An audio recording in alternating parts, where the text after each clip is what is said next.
यो अहिले यो श्रुति मार्ग लुपसिडी मार्ग भने सम्पन्न 2081 कार्यक्रम। यो चाहिँ नयाँ बाटो उद्घाटन हो। यसमा चाहिँ हाम्रो धरान 15 का वडा अध्यक्ष नरेश युवाराम लगायतका व्यक्तिहरू हुन्छ। अहिले उहाँ चाहिँ यो बाटो उद्घाटनको लागि आउनुभएको हो।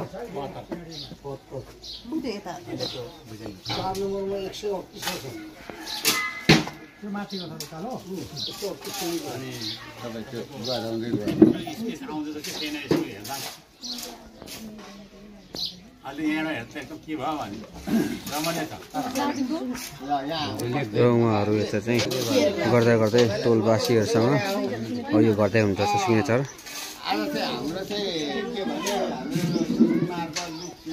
काम पनि सम्पन्न भएको छ र यसमा चाहिँ एउटा सम्पन्नको एउटा कार्यक्रम पनि गरौँ न त भन्ने हिसाबले चाहिँ हामीले यो कार्यक्रम राखेको हो।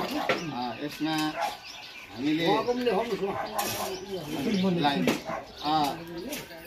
मैले अलिकति औपचारिक रूपमा यो कार्यक्रमलाई थोरै हामी आधी घन्टामा कार्यक्रम कार्यक्रम त्यसो भएको हुनाले हामीले यो श्रुति मार्ग लुपसिडी निर्माण उपभोक्ता समितिले कार्यक्रम सम्पन्न गरेको छ। यो सिडी निर्माणको कार्यक्रम र यसमा आजको यस कार्यक्रमको अध्यक्षता गरिदिनु निमित्त हाम्रा श्रुति मार्ग लुपसिडी निर्माण उपभोक्ता समितिका अध्यक्ष लिम्बुज्यूलाई अध्यक्षको आसन ग्रहण गरिदिनु हुन म हार्दिक त्यसै गरी म आसन ग्रहणकै क्रममा जोड्न चाहेको छु। आज छुट्टी त हो, तर काम गर्ने मान्छेहरूलाई कहिले छुट्टी नहुने। फेरि पनि धेरैवटा कार्यक्रम ल्याएर हाम्रो यो सम्पन्न कार्यक्रमको लागि यहाँ उपस्थित हुनुभएको छ। धरान उपमहानगरपालिकाका 15 नम्बर वडाका वडाध्यक्ष नरेश कुमार युवारामज्यूलाई म प्रमुख अतिथिको आसन ग्रहण गर्नु हुन हार्दिक अनुरोध गर्न चाहन्छु। त्यसै गरी म आसन ग्रहणकै कार्यक्रममा जोड्न गएको छु। हाम्रो विगतकर्मी महिला ढाका लघु उद्यमी समाजका वरिष्ठ उपाध्यक्ष अमृता राईज्यूलाई म अतिथिको आसन ग्रहण गर्नु हुन म हार्दिक अनुरोध गर्न चाहन्छु।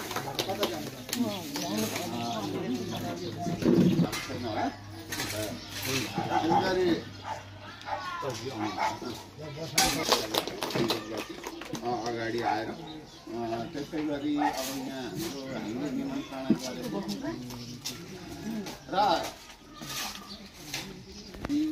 प्रतिनिधि भनौँ होइन निष्ठा खत्रीजीलाई पनि अगाडि आएर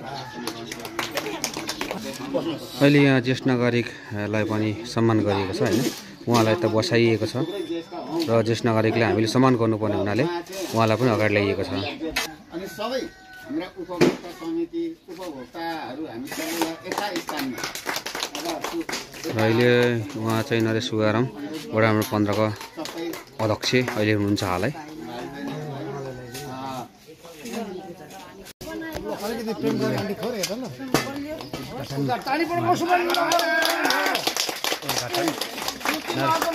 निर्माण सम्पन्न कार्यक्रम 2081 चैत्र 2 गते श्रुति मार्ग टोलमा आज उद्घाटन भयो।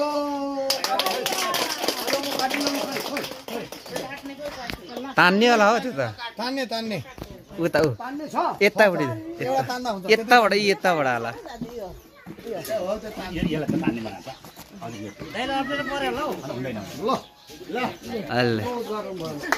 ल अहिले हाम्रो श्रुति मार्ग यो होइन, माथि स्टेप मार्ग लिप स्टेप मार्ग चाहिँ यो उद्घाटन भयो।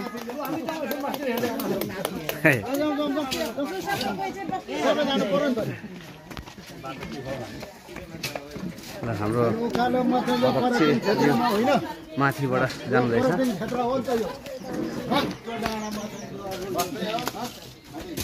अहिले नरेश युवाराम वडा नम्बर 15 को अध्यक्ष अहिले उँधो यो बाटो स्टेप बाटो हेरेर माथि यो एउटा पैदल यात्रा बाटोबाट उँधो हेर्नुहुँदैछ र उहाँले त्यो नापेकोहरू के बनाएकोहरू हेर्नुहुँदैछ र अहिले यहाँबाट झर्नुहुँदैछ। उहाँ चाहिँ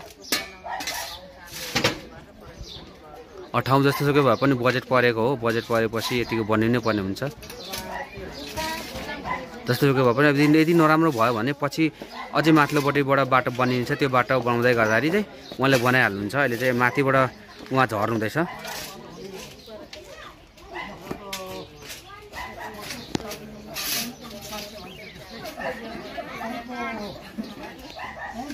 अचम्मको निसाचीको नहो यो अचम्म छ यस्तै बाटो बन्यो यस्तो गजबको पर पुकुरीको यस्तो छ छैन नि ल उहाँले चाहिँ माथि यो बाटो हाम्रो स्टेप बाटो चाहिँ परिक्रमा गराउनु भयो तपाईँ देख्न सक्नुहुन्छ हामी यहाँ जे जाति छौँ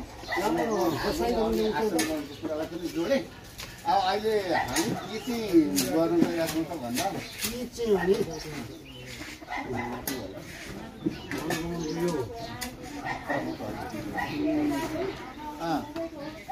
अहिले हामी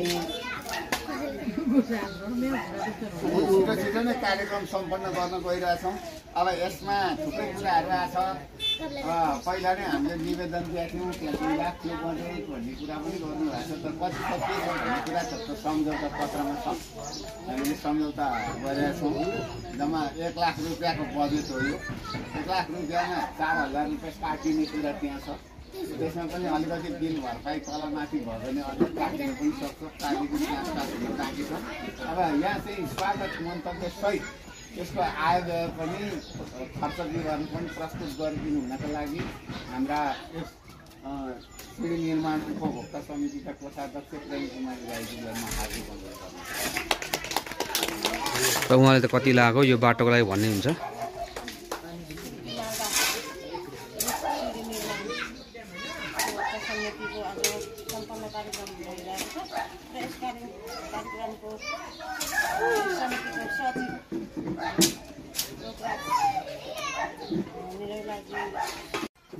यो बाटो बनाउँदाखेरि कति खर्च लाग्यो भनेर चाहिँ उहाँले भन्नुहुन्छ हेरौँ कति खर्चले भ्याएछ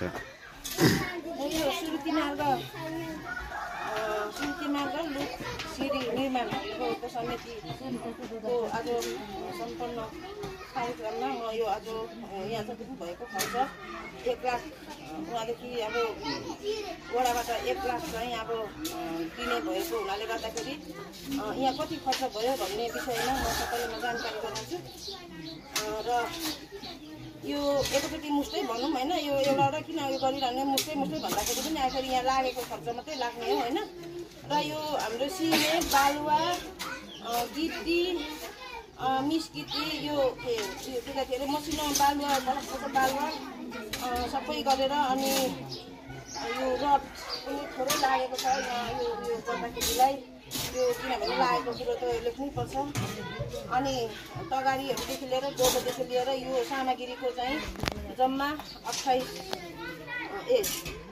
55,910 र हाम्रो मिस्त्री लेबर सहित दुवै कामदारको जम्मा 48,600 लागेको छ र यसै गरी फेरि यो ब्याङ्क खाता खोलेदेखि छापहरू बनाएदेखि लिएर यो यातायात खर्च ब्यानर लेखाइ छपाई अनि यो माने यो सबै खर्च यो आजको कार्यक्रमको सहित सबै खर्च मैले सबै टिपेको छु यो समेत गर्दा यो सञ्चार यो चाहिँ अब फोनहरू गर्दाखेरि अब यो रिचार्जहरू यो लगाएको किनिएको छ खाजा पानी सबै गरेर यहाँ जम्मा 11,700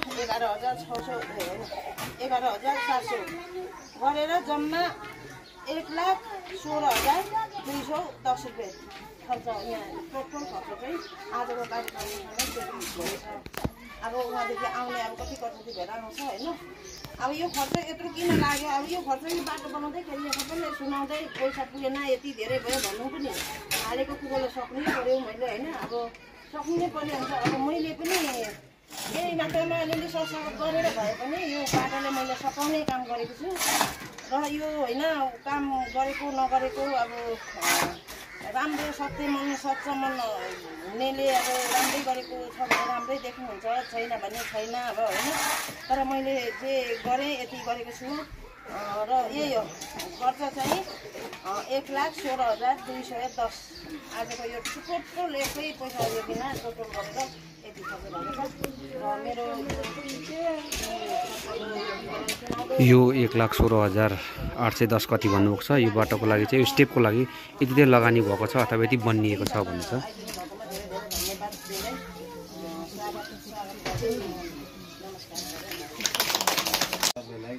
यो चाहिँ अहिले मायाको चिनोको लागि हाम्रो वडा धरानपन्दाको वडाध्यक्षलाई मायाको चिनोको लागि गरेको छ।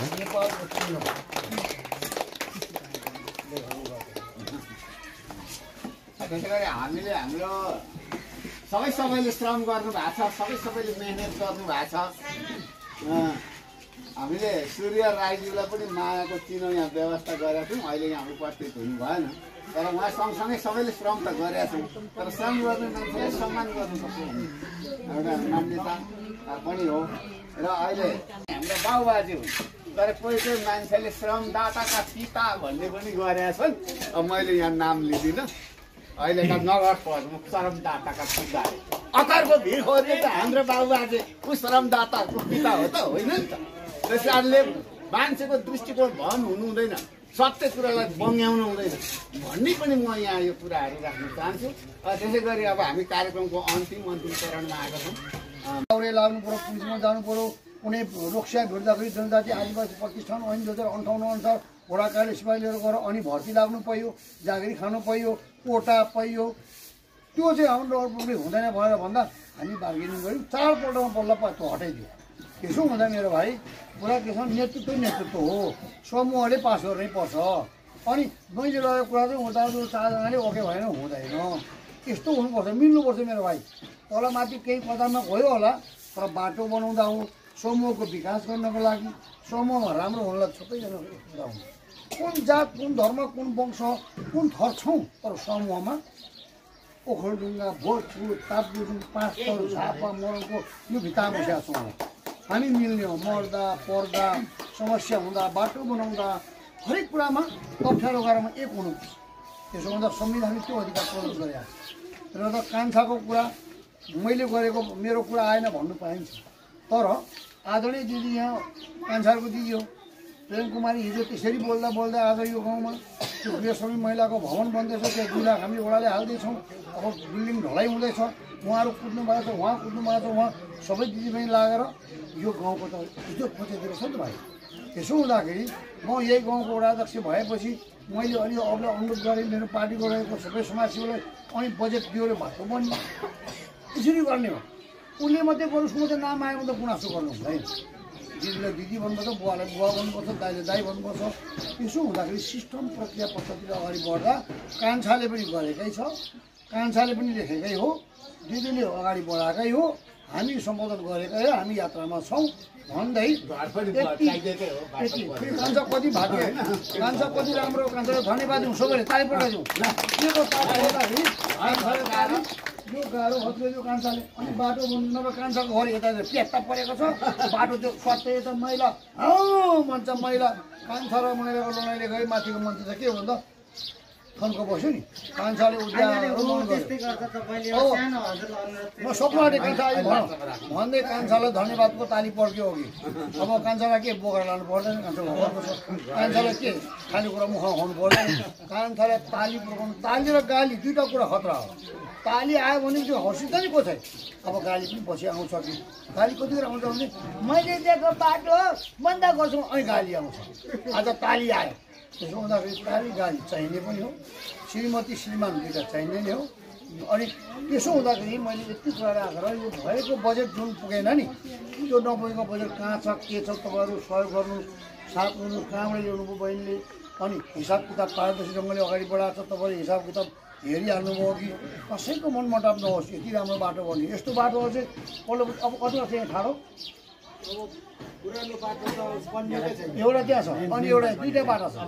यो 2टा बाटो अब दाजु यहाँ आउनु भएको सदस्य टोल विकास 47 लेखेर पठाउनु भाइहरूले।